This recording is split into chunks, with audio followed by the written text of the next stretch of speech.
मां आहियां किशोर स्वर्ण इसरानी।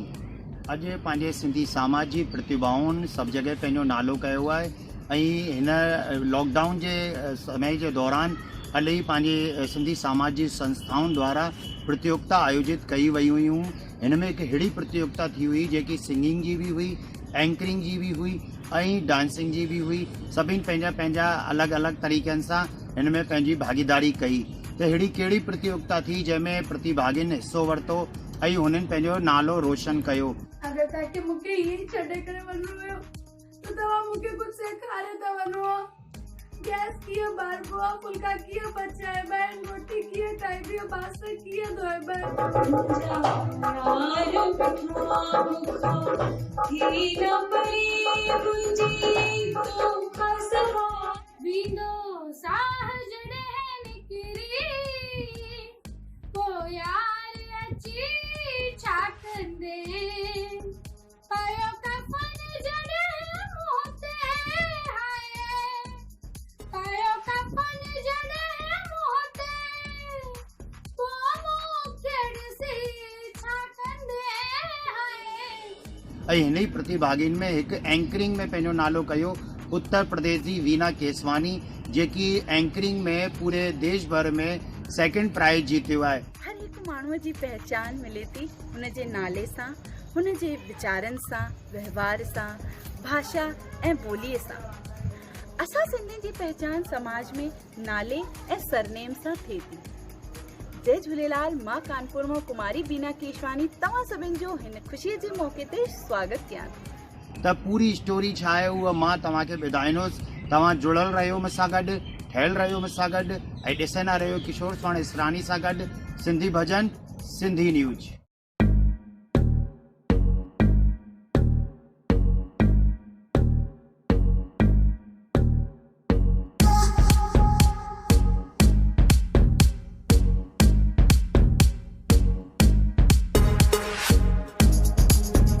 जय झूलेलाल। मां कानपुर मां कुमारी वीना केशवानी। जीअं त तव्हां सभिनि खे ख़बर आहे त कोरोना काल हली रहियो आहे। लॻभॻि 6 महीना पहिरियों सॼे भारत में लॉकडाउन लॻल पियो हुयो। सभई वॾा ऐं नंढा सोशल मीडिया ते वधीक एक्टिव हुया। असांजे कानपुर जी संस्था परमानंद पंजवानी आनंद सेवा संस्था, जेकी ॿारनि खे फ्री में हाई स्कूल ऐं इंटर सिंधी विषय सां कराए रही आहे, हुतां जी मां एक्स स्टूडेंट आहियां। हुनी माले मूंखे उतां जी हिकिड़ी अध्यापिका जो व्हाट्सएप ते मैसेज आयो त विजन सिंधु चिल्ड्रन अकेडमी जे पारां हिकिड़ी ऑनलाइन प्रतियोगिता रखी वई आहे, जंहिंमें 3 कैटेगरीज हुयूं, एक्टिंग, एंकरिंग एंड सिंगिंग, जंहिंमें 18 साल खां वधीक कोई बि हुन में भाग वठी सघे पियो। 3 मिंट जो वीडियो ठाहे करे हुननि खे मोकिलणो हुयो। हुननि खे लॻभॻि 225 रजिस्ट्रेशन थिया ऐं 175 वीडियो हुननि खे प्राप्त थिया। पंहिंजी बुख, पंहिंजे आराम खे त्यागे परिवार खे महत्व ॾींदी रही।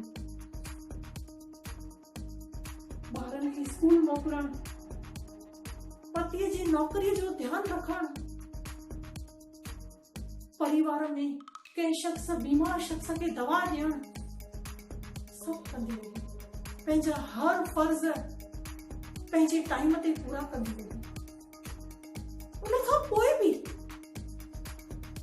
स्त्रीअ जो दर्जो पतीअ जे चरणनि में, पुरुष प्रधान ऐं स्त्री दासी। पुरुष नियम ठाहे ऐं सिर्फ़ स्त्री उनजो पालन करे, पुरुष अन्याय करे ऐं स्त्री सहंदी रहे। छो आखिर छो? ऐं हाणे हिन कलयुग में केरी कोने को मूंखे बचाइण वारो। ॾिसो मुंहिंजा शब्द, मुंहिंजा अखर लुप्त पिया थियनि। ही ॾिसो मां विसामंदी पई वञा। आउं तव्हांजे सिंधी समाज मां मरां पई, केरु त मूंखे बचाए। छा हिन सिंधी समाज में केरी कोन्हे जेको मुंहिंजी रक्षा करे? हिन सिंधी में समाज में अहिड़ो केरु कोन्हे जेको मूंखे बचाए। आउं तव्हांजे विचां वञा पई, लुप्त पई थी वञा। केरु त मूंखे बचायो। हिन समाज में अहिड़ो को कोन्हे जो पंहिंजे घर में सिंधी ॿोली ॻाल्हाए, पंहिंजे ॿार खां ॻाल्हाए। सिंधी सूफ़ी कलाम जिन में मस्ती अजाम आहे।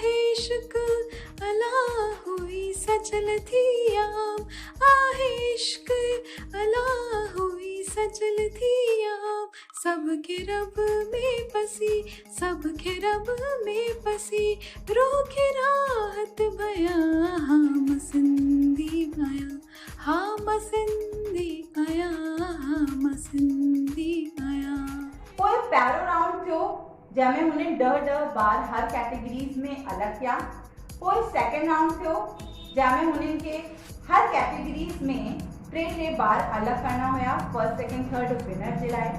एक्टिंग में पहिरें नंबर ते महेश खिलवानी आदिपुर मां, ॿियों नंबर ते पायल मेघानी आदिपुर मां ऐं टियों नंबर ते सरिता कियानी भोपाल मां। सिंगिंग में अंशिका टहलानी नागपुर मां पहिरें नंबर ते, ॿियों नंबर ते हंशिका भाटिया रतलाम मां ऐं टियों नंबर ते मिताली खुशरेजा दिल्ली मां। मां ॻाल्हि कंदसि एंकरिंग जी, छो त मां एंकरिंग में भाग वरितो हुयो। पहिरें नंबर ते पूजा पिंजानी भावनगर मां, ॿियों नंबर ते मां कुमारी बीना केशवानी कानपुर मां ऐं टियों नंबर ते चांदनी आहूजा अहमदाबाद में। मूंखे हिन ॻाल्हि जी वधीक ख़ुशी थी त यूपी में टिनि कैटेगरीज़ में मुंहिंजो ई नालो आयो त मां त पंहिंजे पाण खे पहिरें नंबर जी विनर ई सम्झंदमि। ऑनलाइन प्रतियोगिता कराइण जा 2 ख़ासि मक़सद हुया। पहिरियों, असां पंहिंजी मातृभाषा सिंधी खे प्रमोट करे सघूं ऐं ॿियो, कलाकारनि खे पंहिंजे टैलेंट जे लाइ हिकिड़ो प्लेटफॉर्म मिली सघे। चवंदा आहिनि त दुनिया जी सभु ज़ुबान बेशक रखो अखियुनि ते, पर पाण में ॻाल्हायो पंहिंजी ज़ुबान सिंधी। आहे कसम अव्हां खे पंहिंजे अमर जे धन जो, पंहिंजे ॿारनि खे बणायो पंहिंजी ज़ुबान सिंधी, पंहिंजी ज़ुबान सिंधी। जय झूलेलाल। त कीअं लॻी अॼु जी असांजी हीअ ख़बर? ऐं तव्हां पंहिंजे शहर जी बि कोई न्यूज़, कोई ख़बर जेका बि सिंधी कार्यक्रम थियनि था तव्हां मूंखे मोकिले था सघो। ऐं कोई बि अगरि तव्हां भॼन था ॻायो, गीत था ॻायो सिंधी में, उहो बि तव्हां मूंखे मोकिले था सघो।